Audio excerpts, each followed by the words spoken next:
La France, décriée en Afrique, est aux abois. Emmanuel Macron a exhorté jeudi 1er septembre 2022 les diplomates français à être plus réactifs sur les réseaux sociaux pour mieux riposter aux attaques visant à discréditer la France, notamment en Afrique.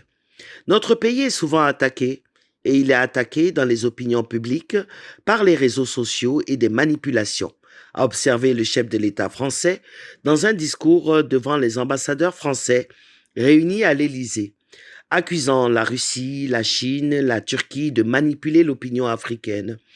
Penser que les Africains qui dénoncent la France-Afrique sont manipulés par la Russie, la Chine et la Turquie, c'est infantiliser les Africains en leur déniant toute capacité à penser par eux-mêmes et à agir pour eux-mêmes. Arguer que la Russie est la dernière puissance néocoloniale et impérialiste, c'est être négationniste et oublier ses propres crimes. La dégringolade de la France dans les opinions africaines est due à ses méfaits: esclavage, traite négrière, colonisation, néocolonialisme, impérialisme, paternalisme, guerre, pillage des ressources, des actions néfastes qui lui reviennent comme un boomerang. Rejeter ses fautes sur les autres pays avec lesquels l'Afrique entretient des partenariats, c'est refuser de se remettre en cause. La France est aux abois parce qu'elle perd du terrain en Afrique, dans ses anciennes colonies considérées à tort comme des chasses gardées. Le président Macron disait lors de sa dernière visite en Algérie vouloir bâtir l'avenir.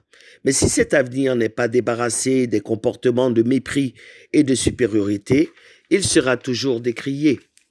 La France doit reconsidérer ses relations avec les pays africains. Les clichés de l'Africain affamé et morveux qu'on doit toujours aider et nourrir et qui 60 ans après les indépendances peine à se débarrasser de sa tutelle ne doivent plus circuler pour manipuler les opinions occidentales. 60 ans après les aides au développement qui ne profitent qu'aux oligarchies france-africaines, l'Afrique n'est toujours pas développée. Si pour ses intérêts, elle doit nouer des partenariats avec la Chine, la Russie, la Turquie ou tout autre pays, c'est son plein droit. Et pour cela, ses dirigeants ne devraient pas être combattus, voire déchus par des coups d'État orchestrés par la France. Une nouvelle ère a commencé, où l'Afrique doit choisir entre prendre son destin en main ou vivre comme un éternel esclave. Corinne Azoumé, consultante média Afrique-Europe.